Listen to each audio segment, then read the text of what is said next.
بسم اللہ الرحمن الرحیم۔ السلام علیکم۔ واقعہ غزوہ بدر کے سلسلے کی یہ چوتھی ویڈیو ہے جو آپ کی خدمت میں پیش کی جا رہی ہے۔ ناظرین کرام، آئیے اس واقعے کو وہیں سے شروع کرتے ہیں جہاں سے پہلی ویڈیو میں چھوڑا تھا۔ پچھلی ویڈیو پارٹ 3 کا لنک ڈسکرپشن میں موجود ہے۔ غزوہ بدر کا مکمل احوال پارٹ 4۔ ناظرین کرام، جہم ابن سلط جو کہ خاندان عبد المطلب کا ایک فرد تھا، وہ ایک ہیبت ناک خواب دیکھ کر خوفزدہ ہو کر جاگ گیا۔ ناظرین کرام، اس وحشت ناک خواب کی تفصیل غزوہ بدر کے سلسلے کی تیسری ویڈیو پارٹ 3 میں گزر چکی ہے، جس کا لنک ڈسکرپشن میں موجود ہے، جو دیکھنا چاہے۔ اور لوگوں کو اپنے خواب کے بارے میں بتانے لگا۔ ابو جہل کو پتہ چلا تو اس خبیث نے طنزاً کہا، لو یہ خاندان عبد المطلب میں ایک اور نبی پیدا ہو گیا۔ کل جب مقابلہ ہوگا تو یہ خود دیکھ لے گا کہ کون مقتول ہوتا ہے، ہم یا محمد اور اس کے ساتھی۔ ابو جہل نے عاتکہ کے خواب کے بارے میں بھی ایسی ہی رائے ظاہر کی تھی، مگر در حقیقت یہ دونوں خواب سچے تھے اور ان کی صداقت عن قریب ظاہر ہونے والی تھی۔ جنگ روکنے کی کوشش۔ ابو جہل کی ہٹ دھرمی کی وجہ سے یہ جنگ ہو کر رہی، ورنہ سمجھدار لوگوں نے اس کو روکنے کی بہتری کوشش کی تھی، حتیٰ کہ ابو سفیان نے بھی، جس کے قافلے پر حملے کی اطلاعات سے یہ سارا قصہ شروع ہوا تھا۔ ابو سفیان جب حملے کی زد سے نکل گیا تو اس نے مشرکین مکہ کو پیغام بھیجا کہ تم لوگ صرف ہماری جان و مال کے تحفظ کے لیے آئے تھے، اب جب کہ ہم خیریت سے بچ نکلنے میں کامیاب ہو گئے ہیں تو تم کو بھی واپس چلے جانا چاہیے۔ مگر ابو جہل نے کہا، نہیں، یہ نہیں ہو سکتا، ہم بدر تک ضرور جائیں گے، وہاں اونٹ ذبح کریں گے، گوشت بانٹیں گے، ناچ گانا کریں گے، شراب پئیں گے اور 3 دن تک ایسا جشن منائیں گے کہ سارے عرب میں اس کا چرچا پھیل جائے گا۔ اس طرح پورے عربستان پر ہماری دھاک بیٹھ جائے گی اور آئندہ کسی کو ہماری طرف آنکھ اٹھا کر دیکھنے کی جرت نہ ہوگی۔ کنارہ کشی۔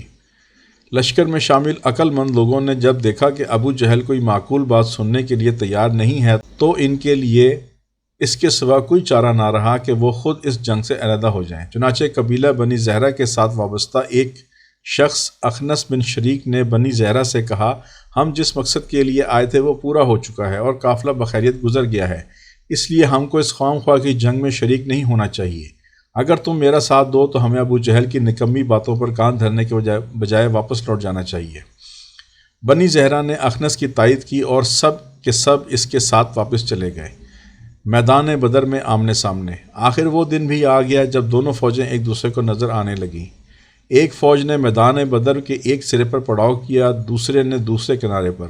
اس میدان میں متعدد کنویں کھدے ہوئے تھے، مگر ان میں پانی برائے نام تھا۔ مشرکین چونکہ کچھ پہلے پہنچ گئے تھے، اس لیے نسبتاً بہتر کنوؤں کے پاس قابض ہو گئے تھے۔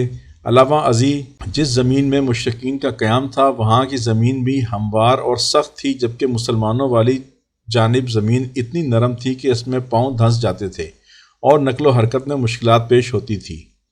سرکار دو عالم صلی اللہ علیہ وسلم نے جس کنویں کے پاس پڑاؤ کیا تھا وہ مشرکین کی فوج سے خاصا ہٹا ہوا تھا، اس لیے حضرت خباب نے پوچھا، یا رسول اللہ صلی اللہ علیہ وسلم، یہاں قیام کرنے کے بارے میں کوئی حکم نازل ہوا ہے یا محض حربی نقطہ نظر سے اس مقام کا انتخاب کیا گیا ہے؟ صرف جنگی تدبیر کے لحاظ سے ایسا کیا گیا ہے۔ سرکار دو عالم صلی اللہ علیہ وسلم نے فرمایا، اگر حکم الہی نہیں ہے، خباب نے بصد ادب کہا، تو پھر میرے خیال میں بہتر یہ ہوگا کہ ہم آگے بڑھ کر مشرکین کے قریب ترین جو کنواں ہے اس پر قبضہ کر لیں اور اس کے علاوہ جتنے بھی کنویں ہیں ان کو پاٹ دیں تاکہ دشمن کسی موقع پر ان سے فائدہ نہ اٹھا سکے۔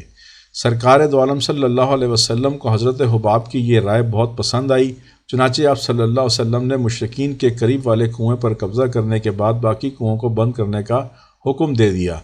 جیسا کہ پہلے عرض کیا گیا ہے، ان تمام کنوؤں میں پانی برائے نام تھا جو لشکروں کی ضروریات پوری کرنے سے قاصر تھا، اس لیے فریقین کے کنوؤں میں پانی ختم ہو گیا اور پیاس کے مارے سب کا برا حال ہو گیا۔ اللہ تعالیٰ نے کرم فرمایا اور زوردار بارش برسا دی۔ بارش برسنے کے ساتھ ہی میدان کی نوعیت بدل گئی۔ مسلمانوں والا حصہ جو نرم ہونے کی وجہ سے باعث زحمت بنا ہوا تھا، اب باعث رحمت ہو گیا، کیونکہ موسلا دھار بارش کی وجہ سے ایک تو نرم ریت اچھی طرح جم گئی، دوسرے نرم زمین میں مسلمانوں نے بآسانی چھوٹے چھوٹے حوض بنا کر اتنا پانی جمع کر لیا جو کہ ان کی ضروریات کے لیے کافی ہو گیا۔ جب مشرکین والا حصہ سخت ہونے کی وجہ سے ایک تو حوض نہ بنائے جا سکے، دوسرے زمین پھسلوان ہو گئی اور اس پر چلنا خاصا مشکل ہو گیا۔ پانی نہ ملنے سے مشرکین کی حالت غیر ہو گئی، آخر مجبور ہو کر اسی کنویں پر پانی لینے آئے جس پر سرکار دو عالم صلی اللہ علیہ وسلم کے اصحاب کا قبضہ تھا۔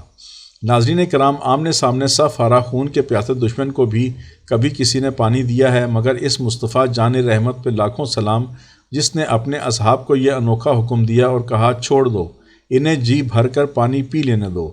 عین میدان جنگ میں اس فراخ دلی کا مظاہرہ بلا شبہ وہی ایک انسان کر سکتا تھا جس کو اس کے رب نے رحمت للعالمین بنا کر بھیجا تھا۔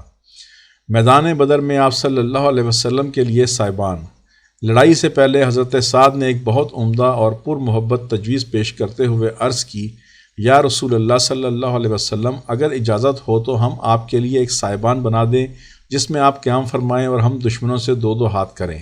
اگر اللہ تعالیٰ نے ہمیں فتح دے دی تو ہمارا مقصد پورا ہو جائے گا، اور اگر خدا نخواستہ شکست ہوگی تو اس صورت میں آپ صلی اللہ علیہ وسلم واپس مدینہ چلے جائیں، وہاں آپ کے ساتھ بے پناہ محبت رکھنے والے بہت سے لوگ موجود ہیں۔ اگر انہیں اس بات کا پتہ ہوتا کہ آپ کو جنگ کرنی پڑے گی تو وہ ضرور آپ صلی اللہ علیہ وسلم کے ساتھ آتے۔ اگر آپ بخیریت مدینہ پہنچ گئے تو ان لوگوں کو بہت مسرت ہوگی اور وہ آپ کا بھرپور دفاع کریں گے، مخلصانہ ساتھ دیں گے اور آپ کے شانہ بشانہ جہاد کریں گے۔ سرکار دو عالم صلی اللہ علیہ وسلم نے اس تجویز سے اتفاق کیا اور ایسی عمدہ رائے دینے پر حضرت سعد کی بہت تعریف کی اور ان کے لیے دعا فرمائی۔ چنانچہ صحابہ کرام نے آپ کے لیے ایک چھپر سا بنا دیا جس میں آپ جنگ کے اختتام تک قیام پذیر رہے اور سر بسجود ہو کر فتح اور نصرت کی دعائیں مانگتے رہے۔ کون کس جگہ گر کر مرے گا؟ جس دن مارکہ کارزار گرم ہونا تھا، اس سے ایک رات پہلے سرکار دو عالم صلی اللہ علیہ وسلم نے میدان بدر کا معائنہ کیا اور مختلف جگہوں پر ہاتھ رکھ کر بتایا کہ کل یہاں فلاں کافر گر کر مرنا ہے اور یہاں فلاں نے۔ موت اور مقام کے بارے میں یہ فیصلے اتنے اٹل اور قطعی تھے کہ حرف بحرف پورے ہوئے۔ نہ تو ان بدبختوں میں سے کوئی زندہ بچا جن کی آپ صلی اللہ علیہ وسلم نے نام لیے تھے، نہ آپ کے مقرر کردہ مقام سے ذرا برابر ادھر ادھر ہوا۔ جنگ بندی کی مزید کوششیں۔ مسلمانوں کی صحیح تعداد کا اندازہ لگانے کے لیے مشرکین نے عمیر ابن وہب کو بھیجا۔ اس نے گھوڑے پر سوار ہو کر لشکر اہل اسلام کے گرد ایک چکر لگایا اور کہا، یہاں پر موجود آدمی تو صرف 300 کے لگ بھگ ہیں، البتہ ہو سکتا ہے کہ کچھ حصہ قدرے دور ٹھہرا ہوا ہو، اس لیے میں ذرا آگے تک دیکھ کر آتا ہوں۔ چنانچہ اس نے دور تک دیکھا بھالا اور واپس آ کر بتایا کہ آس پاس کہیں بھی کوئی آدمی نظر نہیں آتا، بس یہی 300 افراد ہیں۔ لیکن اے قوم قریش، تم کو معلوم ہونا چاہیے کہ ان 300 افراد میں سے ہر فرد مجسم موت ہے اور مرنے مارنے پر تلا ہوا ہے۔ اگر لڑائی ہوئی تو ان کا ایک آدمی کم از کم ہمارے ایک آدمی کی جان تو ضرور لے گا۔ اب تم خود سوچو کہ اگر ہمارے اعضاء و اقارب میں سے 300 افراد مارے گئے تو پھر ہماری زندگی میں کیا خوشی باقی رہ جائے گی؟ اس لیے جنگ سے پہلے اس پہلو پر بھی خوب غور کر لو۔ یہ سن کر حکیم ابن حزام نے عتبہ سے بات کی اور کہا، ابو الولید عتبہ کی کنیت، آپ ایک معزز سردار ہیں، قریش آپ کی ہر طرح اطاعت کرتے ہیں۔ اگر آج ایک کام کر دیں تو تاابد آپ کا نام روشن ہو جائے گا اور ہمیشہ آپ کا ذکر خیر ہوتا رہے گا۔ ناظرین کرام، جنگ بدر کے سلسلے کی 5ویں ویڈیو پارٹ 5 بہت جلد آپ کی خدمت میں پیش کر دی جائے گی۔ اللہم صلی علی سیدنا مولانا محمد۔ ناظرین کرام، اگر ویڈیو پسند آئی ہو تو لائک کریں، سبسکرائب کریں، بیل آئیکن پر کلک کریں تاکہ ہم سب سرکار دو عالم صلی اللہ علیہ وسلم کی ذات اقدس کے بارے میں زیادہ سے زیادہ جان سکیں اور ہر نئی آنے والی ویڈیو کے بارے میں آپ کو مطلع کر سکیں۔ شکریہ، اللہ حافظ۔